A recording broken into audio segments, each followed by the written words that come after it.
motorisant ny vidy volamena manolotra anao ny Logité. L'ISNA est une université en ligne offrant une formation de qualité internationale. ISNA vous présente miavaka foana miaraka amin'ny Chin-Chin vaovao matsiro sy mikarepoka aok'izany. Chin-Chin fonosana vaovao manolotra anao ny Logité.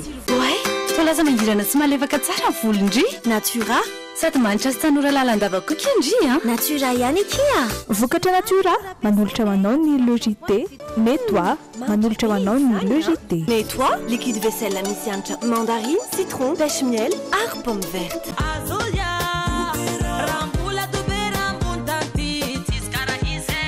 Azolia, lait de béretz Miss Caraïs. Manolotra anao ny Logité. Paperline, le choix de votre succès. Telma, safidiko numéro 1 malagasy manolotra ho anao.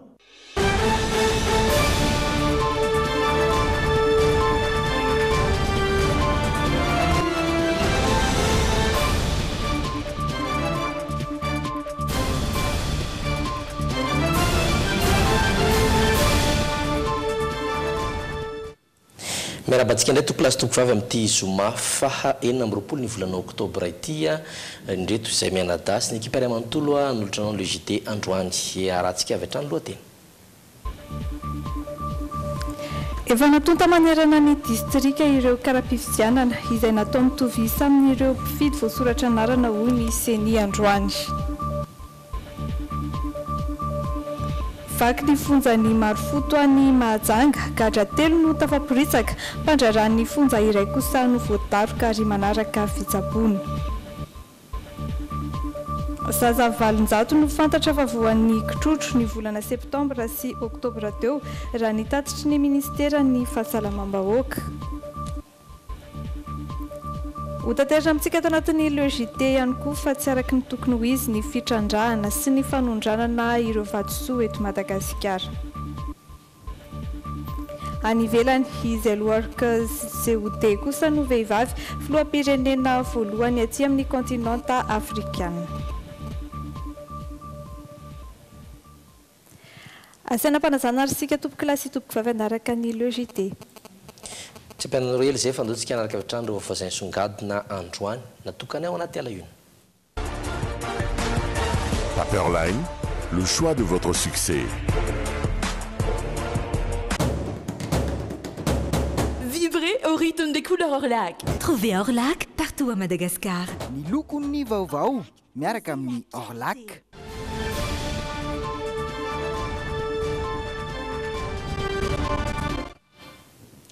Mezaka hatrany miroso amin'ny fahatanterahany fifidianana filoham-pirenena amin'ny atsakany sy ny andavany ny ao anivon'ny Seny. Ireo rehetra tsara ho fantatra ny mpifidy sy ireo dingana arahana ny andro fifidianana 7 novambra avy izao indray nampahafantariny Seny ho any androany. Nilaza ihany koa ny Seny fa efa natonta manerana ny distrika ireo karapifizianana izay mitovy isa amin'ireo mpifidy voasoratra anarana na izany aza misy any fepetra ho raisina isaky ny fokontany tsirairay ho an'ireo tsy mahazo karapifizianana nefa voasoratra anatin'ny lisitry ny mpifidy. Ndao jerena ary ireo dingana tokony arahana rehefa tonga ny fotoana an-datsahambato amin'ny 7 novambra ho avy izao. Ny voalaza Didra Matalala vita 70 ao amin'ny lalana Fehizoro. Araka ny lalàna dia mivoha amin'ny 9 maraina ny birao mpifidianana rehetra manerana ny nosy ny 7 novambra ho avy izao. Ny efitrano mpifidianana rehetra dia misy larana tahaka izao avokoa. Rehefa katroka ny amin'ny 9 maraina dia miroso amin'ny fanaovana atsapaka ireo mpikambana miisa 2 anatin'ny birao fandatsaham-bato izay anaosiny ny bilita tokana eo imason'ny mpifidy izay efa tonga ireo olona miisa 5 mpikambana anatin'ny birao fandatsaham-bato iray. Rehefa vita izay dia afaka miroso ny tsirairay mitondra karapanondro na taratasy fahazon-dalana amily na passeport miaraka amin'ny karapifidianana. Amarinina anatin'ny boky lehibe ny anarana raha ao anatin'ny lisitra marina. Atory ny fampiasa sy famiretana ny bilita tokana ary avy eo mandeha amin'ny efitrano isafidianana ny kandida. Aforitra arak'izay efa nazavaina ilay bileta tokana dia rehefa tonga eo amin'ny akaiky ny urna satria eo ny présidentny birao mpifidianana no mipedy no mijanona dia aseho atondro any amin'ilay président biro-pifidianana ilay faritra misy sonia anankiroa zay efa voalaza teo zany dia efa vita zay a dia zay vao mandrotsaka an'ilay bulletin ao anaty urne ny mpifidy. Aoriana izay kosa dia manao sininy ilisy mpifidianana ary manome ny tanana havanana asiana marika fanandatsam-bato marina. Marihana fa tsy azo atao ny mitondra finday anatin'ny birao fandatsaham-bato rehefa hifidy. Araka ny lalàna mihidy amin'ny 10 ora hariva ny birao fandatsaham-bato raha toa ka tsy misy milahatra intsony eo amin'ilay birao fandatsaham-bato. Raha mbola misy milahatra kosa dia taperina mandra-pahavitan'ireo olona milahatra izay vao mihidy ny birao fandatsaham-bato. No mariny seni androany ihany koa fa efa anatin'ny fampiofanana ireo mpikambana anatin'ny birao fandatsaham-bato izy ireo, efa atota ihany koa ny kara-pifidianana ary mitovy isy amin'ny mpifidy voasoratra anarana. Misy fepetraresina ihany anefa ho an'ireo manary na tsy mahazo izay kara-pifidianana izay hita eny amin'ny fokontany tsirairay. Mba tsy hisian'ny korontana any amin'ireo birao fandatsaham-bato dia efa misy ihany koa ny fanofanana ireo delege na solontenan'ny kandida tsirairay izay manara-maso akaiky ny fizotry ny fifidianana isaky ny birao fandatsaham-bato ho hiatrany ny seni.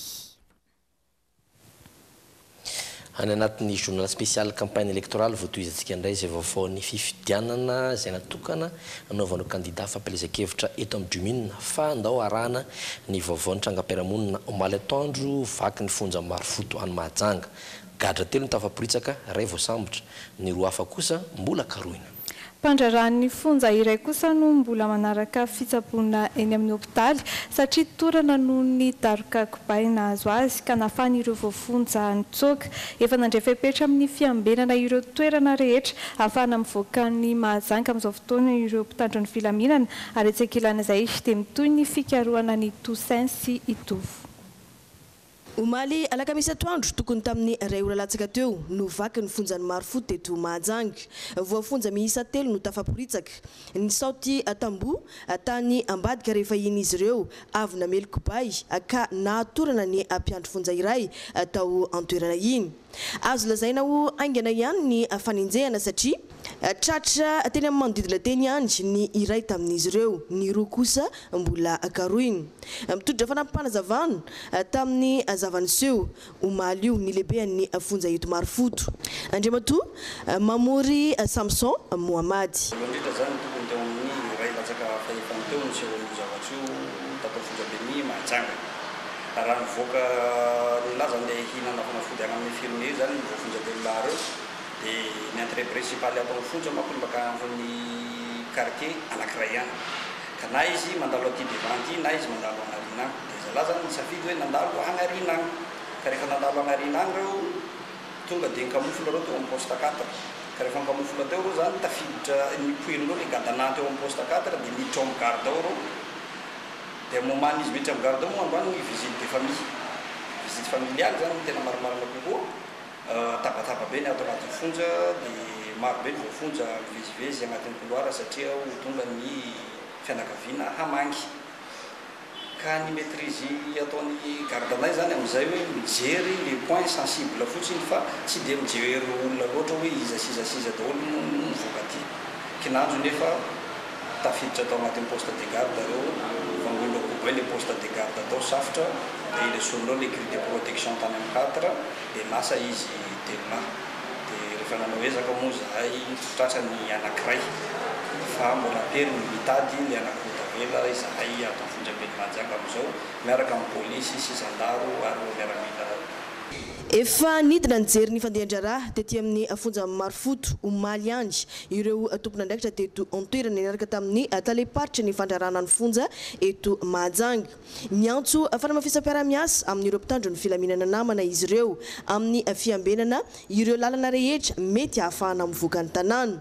Efa nivoaka ihany koa amin'izao fotoana izao ny avis de recherche ho azy rola tsy mbola hita ireto. Ity iray ity no antsoina hoe Toussaint ary ny iray kosa no atao hoe tovondia na hitovy. Anaovan'izy ireo antsoavo ny amin'ny fanomezam-baovao maro-potitra avy eny anivon'ny fiarahamonina rehetra eny raha toa ka mahita azy ireo. Tsy aivana fa ity moa no fahavakisana manaraka an'seho taoriany ilay losotra teto amin'ny fonjany Marofoty ihany izay nataon'ireo zaza tsy ampy taona miisa 8 tany amin'ny taona 2024. Pejiny fahasalamana dia mbola betsaka ireo zaza malagasy no tsy vita vaksiny fa nefitry ny kitrotro. Aretina izay pazo ny zaza indrindra fa ireo manodidina ny 7 hatramin'ny 12 volana ny kitrotro nisy ary ny fanentanana avy amin'ny ministeran'ny fahasalamam-bahoaka amin'izay fanaovana vaksiny fa nefitry ny kitrotro izay Rovasoa Andriaparana sy Yaina Raona. Mora mifindra ny kitrotro ary azo sorohana tsara ny alalan'ny vaksiny.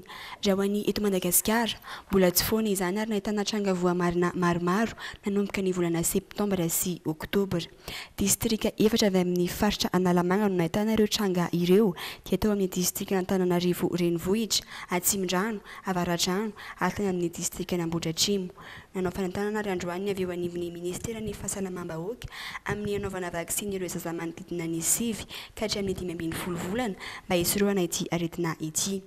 Vaksiny izay atao maimaim-poana eny anivon'ny Fokotany sy ireo tobim-pahasalamana eny anivon'ny distrika na ny CSD rehetra manerana ny faritra voakasika amin'izany. Fanaovana vaksiny izay notanterana nanomboka androany ka hitoetra amin'io herinandro avy io. Fanambarana momba ny fisian'ny fiakarana aretina kitrotro izay hita teto amin'ny faritra Analamanga tao amin'ny distrikta 4. Antananarivo Renivohitra, Antananarivo Avaratrano, Antananarivo Atsimondrano ary Ambohidratrimo. Anatanteraka hetsika fa ho be fanaova vaksiny ny zaza 7 ka hatramin'ny 15 volana ny ministeran'ny fahasalamana amin'ny herinandro io fanohizana ny hetsika efa natao tamin'ity herinandro ity. Zaza manodidina ny 700 avy amin'ireo distrika ireo no voapirofo voan'ny kitrotro ary efa nahazo ny fitsaboana zaza azy avy. 7 izy ireo amin'izao fotoana izao no mbola manaraka fitsaboana eny anivon'ny tobim-pahasalamana. Etsy andaniny manamafy-hatrany avy eo anivon'ny ministeran'ny fahasalamam-bahoaka ny tokony hanaovana izany vaksiny fa nefitry ny kitrotro ny zaza izany. Dokam-barotra vitsivitsy dia iverina eto indraytsika hanaraka ny toy ny vaovao.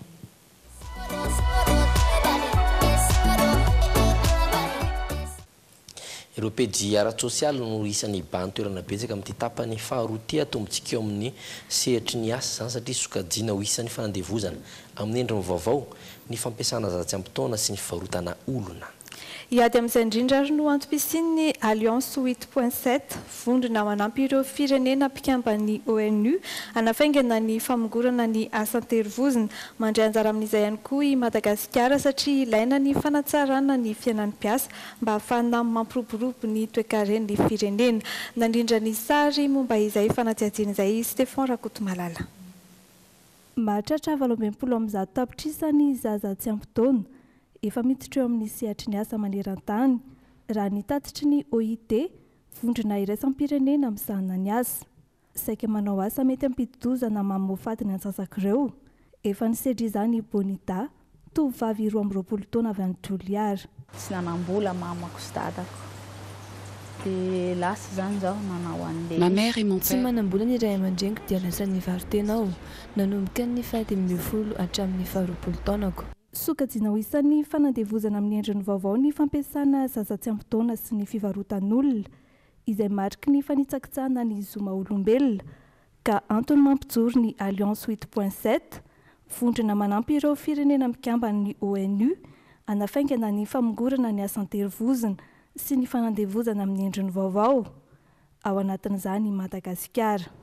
Nous avons aussi plusieurs projets appuyés par l'OIT. Par exemple, il y a un projet. Maro ny tetikasa toanan'ny OIT, isan'izany ny Savabe any Asambava, hoentina miady amin'ny fampiasana ny zaza tsy ampy taona amin'ny seha-piarinana lavanilina. Aider les ménages et les enfants à sortir du travail des enfants dans la filière vanille. Arakaraky ny mahatsara ny toe-piainan'ny mpiasa no mampitombo ny asa mendrika ary ahafahana mampiroborobo ny toe-karen'ny firenena.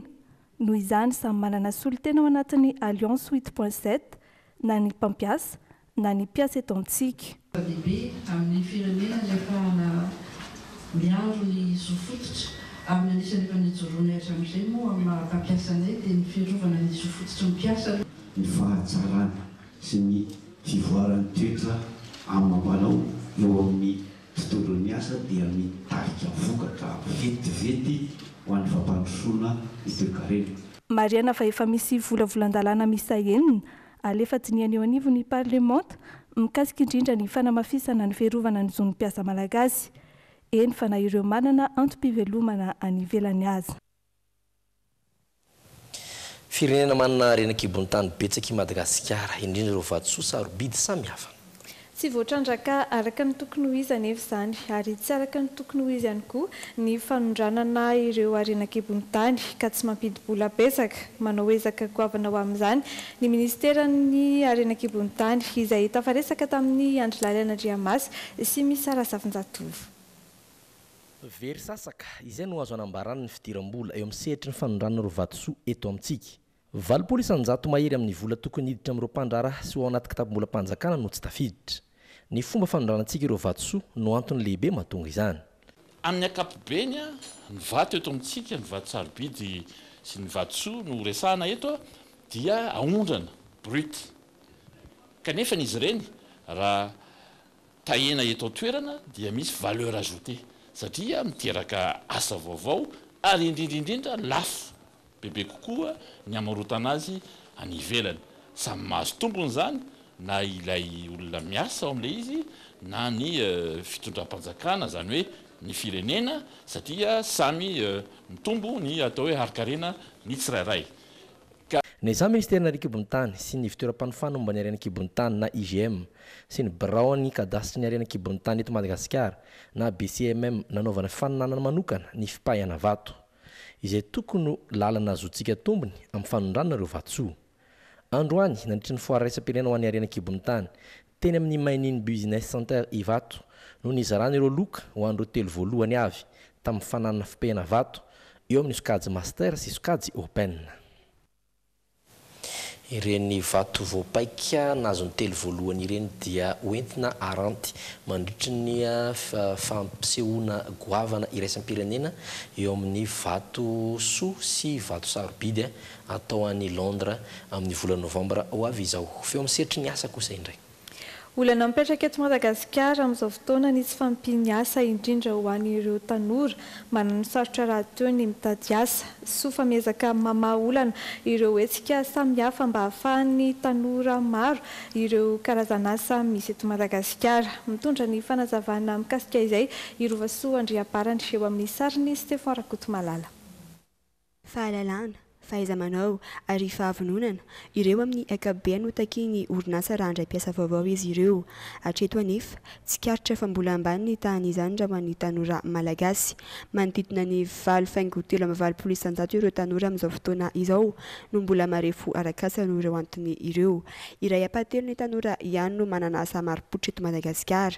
Ireo ireo izay mbola ambany raha oharina amin'ny fitombony ponina. Miova foana le zavatra atao zany misy ny atao hoe innovation atao fa tamin'ity forum de métier ity dia namela velarina bebe kokoa ny atao hoe Youthcan sy ny Youthlinks. Ny tantsy fananana asa moa zany mbola sarotsarotra amin'izao fotoana izao fa ny araka ny lahateny nataoko teo fa misy teo amin'ny 200 teo zany ny tanora izay manana heritreritra hanorina ny orinasany ary eo amin'ny 900 teo no mahita izao hoe mi-s'inspirer amin'ny resaka asa izay hitany tao anatin'ny forum de métier. Ho fanampiana ireo tanora afantatra sahady ny mahakasika ireo asa rehetra azo trandrahana eto amin'ny nosy sy ahafahany mampivoatra ny fahalalana efa anana ny hetsika iray etsy andavamamba. Forum du métier izay ho tanterahana mandritra ny 2 andro ary nampitondrana ny loha hevitra hoe fampivoarana ny fahaiza-manaon'ireo tanora. Miaraka amin'ireo programma asa toy ny Youthcan, ny Youthlinks, ny Youth First ary ny Gotitra izay miompana indrindra amin'ny fampiakarana ny fahaiza-manaon'ireo tanora amin'ny sehatry ny asa sy ny fahalalana ankapobeny. tanjona apetraka izy ireo ihany koa ny fanampiana ireo tanora iroso amin'ny sehatra ny fandraharahana sy ialana amin'ny tsy fananana asa ao aorian'ny fianarana. Isan'ny sitraka ireo tombontsoa azo avy amin'ity forum du métier ity ireo tanora avy amin'ny SOS village d'enfants rehetra manerana ny Nosy sy ireo orinasa misehatra momba ny tanora. Fanampianan'ny tanora hiditra eo amin'ny sehatry ny asa satria ny SOS village d'enfants zany raha ny tena marina dia ny fanabeazana no ataony. Fanabeazana amin'ny lafiny maha olona rehetra dia rehefa vita izay fanabeazana izay dia misokatra makany avelany amin'izay hoe mila miasa, mila mahaleo tena ireo tanora ireo. Dia nefa izay fidirana amin'ny sehatry ny asa izay sarotra be raha mijanona irery ny SOS village d'enfants fa tsy maintsy mitady mpiara-miombon'antoko. Ankoatra ireo no tanterahana androany ihany koa ny fanaovatry ny mpiara-miasa tamin'ireo mpiara-miombon'antoka tamin'ity hetsika ity. Ireto vaovao manaraka ireto kosa dia miresaka mikasika ny fandraisantsika amin'ny any ivelany. Tsy afa-misaraka ara-tantara mantsy Madagasikara sy Algérie noho izy ireo samy zanatany Frantsay. Tany Algérie nandritra ny fanjanahantany ihany koa no nahafatesan'ny mpanjakarana valona fahatelo izay mpanjaka farany teto Madagasikara ankalaza ny 420 taona nanomboan'ny ady. Nataony tamin'ireo mpanjanahantany Algérie ary manana anjara amin'izany ny mahasovoany eto an-toerana tsy mitsahatra manamafy ny fifandraisana kosa nefa ny firenena roa tontakilan'izay. Nanao ny fanadihadiany ny Fenoaza Ariane sy Anjara Kotonorainy. 10 taona mahery niarahany asa i Madagasikara sy Algérie. Eny taona talohan'azy Madagasikara ny fahaleovantenany no nanomboka ny tolona ho an'ny fahaleovantenany Algérie ny 2 novambra 1957. Projection de film. Izy ny fandefasana oronan-tsary mamitana ny ady nataon'ireo algériana ho an'ny fahaleovantenany. Les cinéastes de la liberté, la bataille d'Alger, ary l'opium et le bâton. Betsaka ireo tsy mahalala ny tantaran'ny Algérie. Fomba ray ahafana mantatra indray ny tantara Madagasikara ihany koa ireo oronan-tsary ireo satria raha nanany ady ny Algérie ny taona 1979 dia nanany azy koa i Madagasikara ny taona 1979 sy 1979. Parce que c'est l'Algérie a eu ses massacres en 45, Madagascar a connu aussi ses massacres en 47 et en 48. Eh bien, vous n'avez pas que vous ayez pas échappé.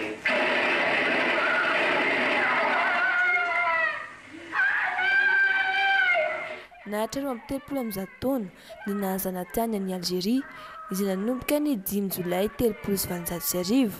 Mahery ny 5 hetsy tapitrisy ireo Algériana maty nandritra ny ady ho an'ny fahaleovantenan'ny fireneny izay naharitra 7 taona.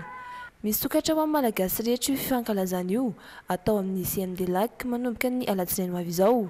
Mahakasika ny fifandraisany amin'ny Madagasikara kosa indray dia niroso tamin'ny dingana voalohany anatsarana ny fifaneraserana eo amin'ny rontontany andany sy ny ankilany. Nous venons de créer un groupe d'amitié parlementaire entre l'Algérie et Madagascar.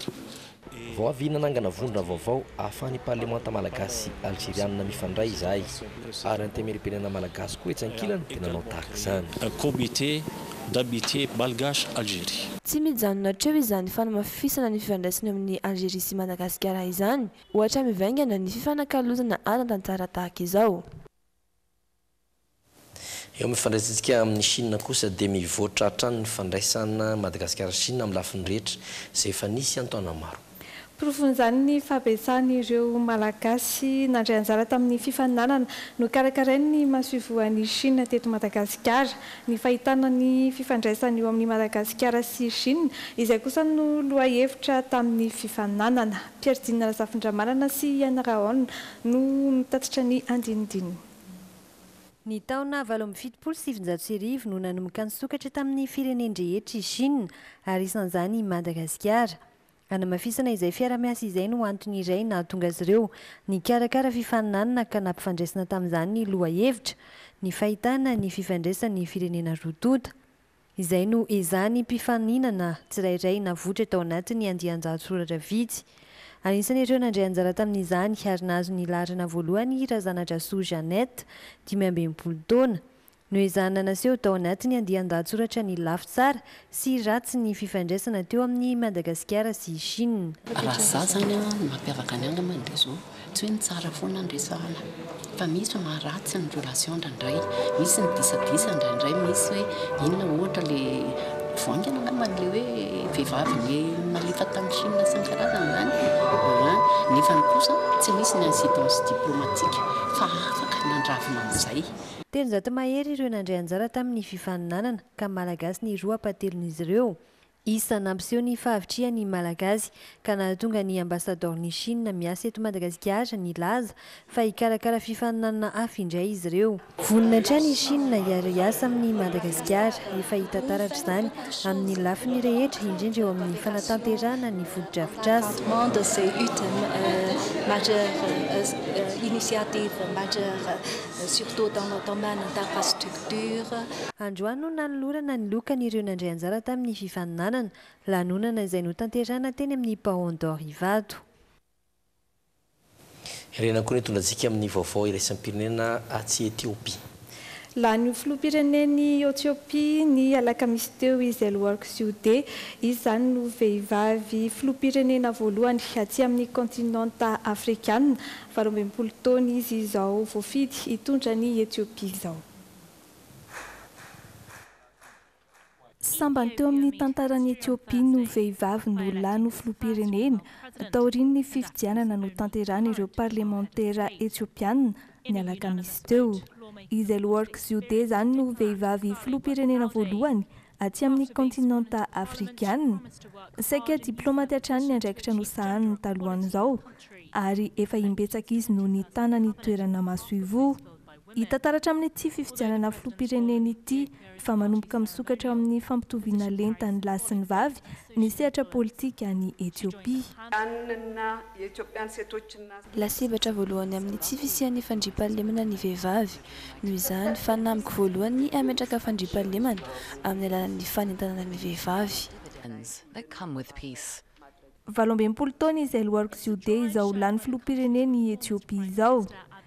Taona kosa ny fepitaona hitondrany ny firenena. Fepitaom-piasana izay mbola azo avaozina indray mandeha.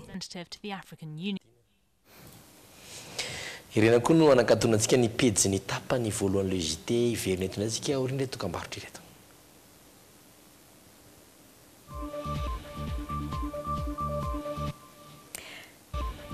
Iompana amin'ny anaran-tanana ary ny fanontaniana apetraka ao anatin'ny Oyanao entina amintsika androany. Fallen Star Challenge, ilay fifaninanana hafakely amin'ny tambazotra sosialy kosa no hitantsika ao anatin'ny Insolite. Dahoara naraka dokam-barotra vetivety dia hiverina eto indray hiara-hijery ireny zanam-pandarana ireny.